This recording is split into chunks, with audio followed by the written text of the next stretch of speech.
Bonjour tout le monde, je suis venu vous parler de Ramadan. Alors, il faut savoir qu'aujourd'hui, dans les pays arabo-musulmans, il y a une sorte de mélange qui fait que la frontière entre le religieux et le culturel n'existe pas. D'ailleurs, il n'y a plus de frontière du tout entre le religieux et quoi que ce soit. Il n'y a plus de frontière entre le religieux et le politique, entre le religieux et le social. Et dans tous les sens, tous les thèmes de la vie se mélangent. Alors, ça rappelle quand j'étais petit, on mélangeait la pâte à modeler de toutes les couleurs et on obtenait un mélange brun. Il y avait plus de couleurs du tout. Donc en fait, c'est ça notre problème aujourd'hui. Alors, je vous explique un truc. Je vous donne deux exemples. Vous prenez par exemple le pèlerinage. Le pèlerinage à la Mecque, normalement, c'est quelque chose de religieux. Aujourd'hui, c'est devenu quelque chose, on va dire, moitié religieux, moitié culturel, mais qui devient de plus en plus culturel pour les gens. On a des gens, par exemple, qui n'hésitent pas à payer des pots de vin pour obtenir une place au pèlerinage, parce qu'il ne s'agit pas seulement de payer, mais il y a des fois des quotas de places. Alors ce qui se passe, c'est que les gens payent des dessous de table pour pouvoir aller à la Mecque. Quand les gens vont à la Mecque, normalement un pèlerinage digne de ce nom, il y a un certain nombre de règles à observer, un certain nombre de choses à faire. Mais en fait, ce qu'on appelle manasik en arabe. Mais en fait, il y a de plus en plus de gens qui ne les font pas du tout. Ils y vont, ils rôdent, ils regardent un peu comment ça se passe, ils reviennent. Et en fait, voilà, c'est quelque chose de religieux qui est devenu culturel. Au passage, elle a été complètement dénaturée. Elle n'a plus de sens religieux du tout. Autre truc. Il y a par exemple cette histoire de moutons qui est tué chaque année.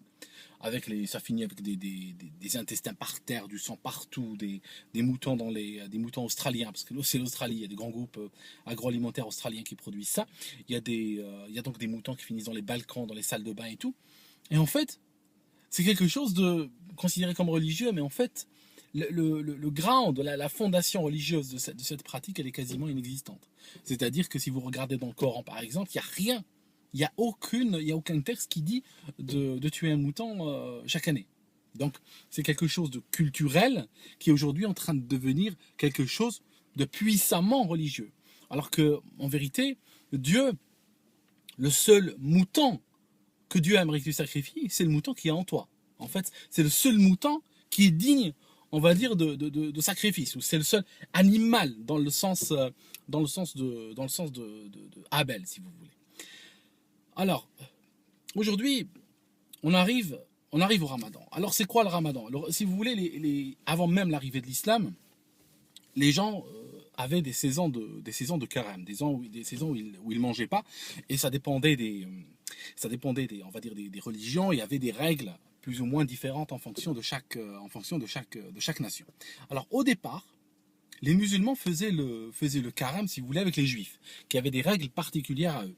Et après le Coran, si vous voulez, est arrivé avec une demande spécifique aux musulmans pour faire le carême selon leurs règles à eux. Alors, je vous explique un peu comment ça se passe. Si vous regardez la fondation religieuse, vous pouvez arrêter la vidéo ici, vous pouvez faire une pause et lire la partie en français, ou bien la partie en arabe si vous êtes arabophone. Donc je vous montre ces deux versets coraniques. Alors, celui du haut, il dit que le siyam, ou bien le ramadan vous a été prescrit comme il a été prescrit aux gens avant vous. Ça veut dire quoi aux gens avant vous? Parce qu'on voit bien que cette notion de carême existait bien avant l'islam, donc l'islam ne se l'approprie pas. Même dans le Coran, il est clairement dit que ça a été prescrit au peuple avant vous. Et en fait, il y a un truc qui est dit, c'est que les gens peuvent faire le ramadan. Alors ceux qui sont malades ou qui sont en voyage récupèrent ça un autre jour. Alors il faut savoir que ceci a été enlevé complètement. Ça.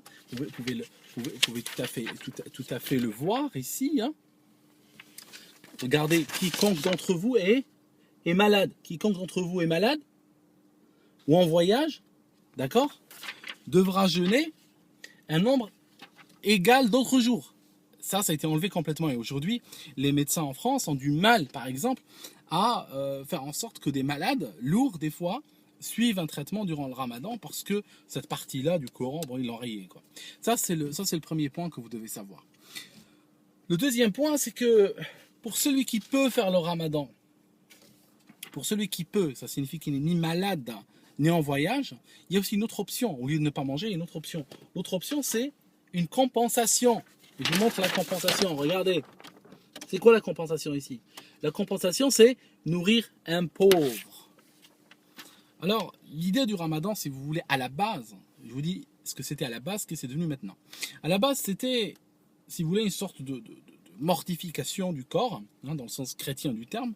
Si j'utilise des termes chrétiens, c'est une mortification. Ça signifie faire souffrir ses sens pour essayer d'atteindre une élévation spirituelle. Il faut bien savoir que lorsque tu arrives à la mortification pour de l'élévation spirituelle, il faut déjà qu'à la base, tu es déjà à un niveau spirituel qui soit balèze. Tu vois, tu es déjà ceinture noire en spiritualité. C'est à partir de là que ce genre de choses font un sens et peuvent te profiter d'une certaine manière. C'est un peu comme ceux de l'Opus Dei qui se font, vous regardez ça dans le film Da Vinci Code, c'est à peine exagéré. Ce sont ces gens qui se font souffrir par des chaînes ou des instruments ou autres. C'est une souffrance pour pouvoir atteindre une élévation spirituelle. C'est un acte personnel et c'est un acte intime même. Ce n'est pas quelque chose ce n'est pas quelque chose que tu peux imposer à l'autre. Ce n'est pas, si tu prends des gens, par exemple, si tu prends un type et tu lui donnes des grands coups de ceinturon, tu ne peux pas dire, dans le sens chrétien du terme, qu'il est en train de mortifier son corps pour s'élever spirituellement. Non, c'est un type pour lequel tu es en train de donner des coups. Il reçoit des coups, oui, mais ça ne l'emmène nulle part, spirituellement parlant. Pourquoi? Parce que ce n'est pas un acte intime, ce n'est pas un acte personnel, ce n'est pas un acte volontaire, c'est juste une agression. Voilà. Ce qui se passe dans le concept de base, le ramadan était censé être la chose suivante. Il y a le ramadan qui arrive, ceux qui peuvent faire le ramadan le font, ça leur permet d'obtenir une élévation spirituelle. Les autres qui peuvent, mais qui se disent non, là c'est trop pour moi, ont l'obligation, pour chaque jour qu'ils ne font pas le ramadan, ont l'obligation de donner de quoi nourrir un pauvre. Ce qui fait que normalement, une fois par an, on remplit les banques alimentaires. Simple. Aujourd'hui, dans de très nombreux pays arabo-musulmans, tu vas en prison si tu ne fais pas le ramadan. Ça signifie même si chez toi, dans ton salon, tu manges, et il y a des voisins qui arrivent à espionner. Hein, dans le Coran, c'est écrit « La tajassasu », n'espionnez pas les gens. Mais eux, ils espionnent les gens. Et ils voient qu'ils sont en train de bouffer, ils appellent la police, et la police vient et c'est 6 mois de prison. D'accord ? Voilà ce que c'est devenu le ramadan aujourd'hui. Alors c'est un petit peu comme la mortification. Hein. Je te donne des grands coups de ceinturon, tu ne peux pas dire que tu es en train de te mortifier pour devenir spirituellement plus élevé. Alors aujourd'hui, dans la société arabo-musulmane, c'est ça. Il y a plein d'affamés. Hein. Il y a des gens qui sont affamés. Affamés pourquoi? Affamés par le contrôle social. Et puis ce qui se passe, c'est que ils sont affamés, mais ça ne veut pas dire qu'ils sont en train d'aller vers une élévation spirituelle quelconque. C'est juste des affamés lâchés dans la nature, c'est tout. Alors ce qui se passe, c'est que durant le ramadan, dans nos pays, il y a des bagarres, il y a des agressions, il y a des accidents de voiture, je vous raconte pas, les urgences s'en plaignent. Pourquoi? Parce que justement, on a des gens sans spiritualité, mais qui sont affamés et lâchés dans la nature. Alors ils deviennent agressifs au moindre mot, parce qu'ils n'ont pas fumé, parce qu'ils n'ont pas pris de café, alors ils sont complètement hors d'eux-mêmes. Et puis bien sûr, je vous parle pas des accidents liés à la fatigue, liés à des choses comme ça, parce qu'encore une fois, ce sont des gens pour lesquels il n'y a pas de chemin de mortification vers la spiritualité, parce que même la spiritualité de base, chez eux, n'existe pas. Et en fait, si vous voulez, c'est une manière de vulgariser la chose, pas vulgariser dans le sens scientifique, rendre quelque chose de facilement compréhensible par tout le monde, mais vulgariser dans le sens vulgaire du terme, ça signifie prendre quelque chose de sacré, la rendre extrêmement populaire par la force, et en fait elle perd tout son sens. C'est comme ça qu'on détruit, si vous voulez, dans les pays arabes, c'est comme ça qu'on détruit ces choses-là. Chez vous, c'est différent. Ça aurait été en France, par exemple, on aurait utilisé des termes de laïcité et des choses comme ça pour essayer de dissoudre avec le temps la chose, et elle aurait disparu, puis personne n'en entend parler. La mortification dans le sens de l'enseignement de l'Église, dans le sens de l'enseignement chrétien de base, n'existe plus. Il n'y a pratiquement personne qui en entend parler. Pourtant, elle existe. Elle a été effacée. Alors, chez les arabo-musulmans, ça ne marche pas cette technique, mais il y a une technique opposée qui marche. Ça signifie on force les gens, on force tout le monde, les enfants, les adultes, tout le monde, ceux qui veulent pas. Et en fait, la pratique devient perd complètement son sens. En fait. Elle n'a plus aucun sens sacré, elle n'a plus aucun sens religieux, ça devient une pratique sociale qui donne lieu à des événements extrêmement nocifs. Alors je vous ai parlé des bagarres, des accidents, etc. Et je vous rajoute un autre. Ici, il était dit que quand quelqu'un ne fait pas le ramadan, il doit payer pour nourrir des pauvres. Donc normalement, dans un environnement normal, libre, ce qui se passe, c'est que les pauvres, durant le ramadan, ils mangent 10 fois plus qu'avant.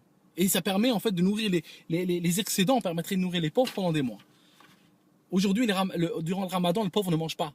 Pourquoi? Parce qu'il y a un tel gaspillage de bouffe. Les gens mangent le soir, mangent 10 fois plus que ce qu'ils mangent en un jour normal. Ils achètent tellement et à tout prix. Et bien sûr, les marchands, les marchands qui font le ramadan eux-mêmes et qui n'ont aucun problème le lendemain matin, le premier jour du ramadan, à multiplier les prix par 3 ou par 4, font en fait que le pauvre est exclu de la chaîne alimentaire. Ça signifie que durant le ramadan, c'est le mois de la famine pour les pauvres. Les pauvres ne mangent pas. Les gens qui arrivent à dépenser beaucoup plus pour la nourriture, n'est-ce pas, ils sont saignés à blanc pour nourrir leur famille, ceux qui sont, on va dire, classe moyenne. Ceux qui sont classe riche, les poubelles s'en plaignent de bouffe de toutes sortes. Et puis ceux qui sont, on va dire, la classe moyenne inférieure et les pauvres, ils font bouillir des pierres pour les manger. Donc voilà un peu à quoi vous attendre aujourd'hui, ce qu'il faut visualiser. Deux informations que je vais vous donner. Dans les pays arabo-musulmans, par exemple en Algérie, on ne parle pas l'arabe. Si tu apprends l'arabe pendant 20 ans, tu vas en Algérie, tu ne comprendras pas un seul mot. On ne parle pas l'arabe, on parle l'algérien. L'algérien est un mélange d'arabe et plein d'autres choses, plein d'autres langages, plein d'autres interactions qu'il y a eu le long de l'histoire. Plus des mots inventés et tout ça. Autre nouvelle que je vais te donner aujourd'hui, en Algérie, on ne pratique pas l'islam, on pratique le maghrébisme. Alors c'est quoi le maghrébisme? Le maghrébisme, si tu veux, est à l'islam ce que l'algérien est à l'arabe. Ça signifie en fait c'est un mélange d'islam, de tradition, d'anciennes pratiques païennes, de choses inventées, etc. C'est pour ça que par exemple j'ai des gens qui sont convertis, qui m'écrivent, c'est des Européens qui sont convertis à l'islam, qui m'écrivent, qui me disent waouh, je comprends rien. En fait oui, parce que ils comprennent pas le côté maghrébisme de la chose. Alors le truc c'est que le maghrébisme s'impose par la force. Ça il faut bien comprendre. Ça signifie que quoi que le maghrébin fasse, c'est religieux, parce que je vous ai dit au début de cette vidéo, ils mélangent tout. Il n'y a pas de frontières du tout. Chez nous, par exemple, la nana de la météo à la télé, elle dit, quand elle finit de parler de météo, des prévisions météo, elle dit « Ah, puis il y a qu'Allah qui sait ». Pourquoi elle dit ça? Pourquoi elle dit ça? Elle est conne ou quoi? Parce que si on regarde dans un vrai monde, dans un monde de gens, on va dire dans un monde de gens qui ont une forme de spiritualité, Dieu n'est pas plus impliqué dans la météo que dans d'autres aspects de la vie. Donc pourquoi particulièrement dans la météo faut-il le citer? Ça fait comme si un petit peu Dieu était inclus que dans la météo. Mais enfin, ce que je cherche à vous dire, c'est qu'il y a une frontière complètement molle, complètement indistincte entre le religieux, entre le temporel, l'intemporel, entre le réel et le spirituel. Tout ça est complètement mélangé dans leur tête. Donc en fait, le maghrébin par action, au moment où il démarre sa voiture, il vient de recevoir une action divine. Et le démarrage de sa voiture devient, si tu veux, un acte religieux. Ça signifie que si tu es contre, il est quand même fondé à te casser la gueule. Parce qu'en fait, le maghrébisme avance de gueule cassée en gueule cassée. Ça, il faut bien le savoir. Donc voilà, pour vous dire, c'est aujourd'hui, ce qui se passe, c'est que notre société arabo-musulmane, et tout comme votre société occidentale, elle est en train de pourrir. Elle est en train de pourrir de l'intérieur. Et donc, ce que vous voyez, comme ce que je viens de vous décrire ici, c'est un pourrissement de notre société que vous allez partager avec nous, par l'immigration massive. Vous le partagez, vous le vivez. Donc, chez vous, il y aura certainement dans les urgences des gens frappés pour cause du ramadan, des accidents pour cause du ramadan, etc. Voilà quoi. Vous avez compris le truc? J'ai besoin de rajouter une couche ou pas? Non, j'ai pas besoin, je crois. Non, ça va, je suis dégoûté. Tous les jours dégoûté, moi. Plus je vois les humains, puis je suis dégoûté. Vous savez, moi, ce que j'ai envie de faire, je vous dis un truc rapidement, ça c'est perso. Moi, ce que j'ai envie de faire en réalité, avec tout ça, vous savez ce que j'ai envie de faire? Moi, j'ai envie de partir, trouver une île déserte, prendre avec moi un seau, avec des. Vous savez, ces seaux colorés, avec des. T'as un râteau, t'as une pelle, t'as des trucs comme ça, t'as des moules. Et aller construire des châteaux de sable. Voilà. Je vous assure, c'est la seule chose qui m'amuserait aujourd'hui. Puis oublier tout le reste. L'effacer si possible. Alors, c'est pas évident.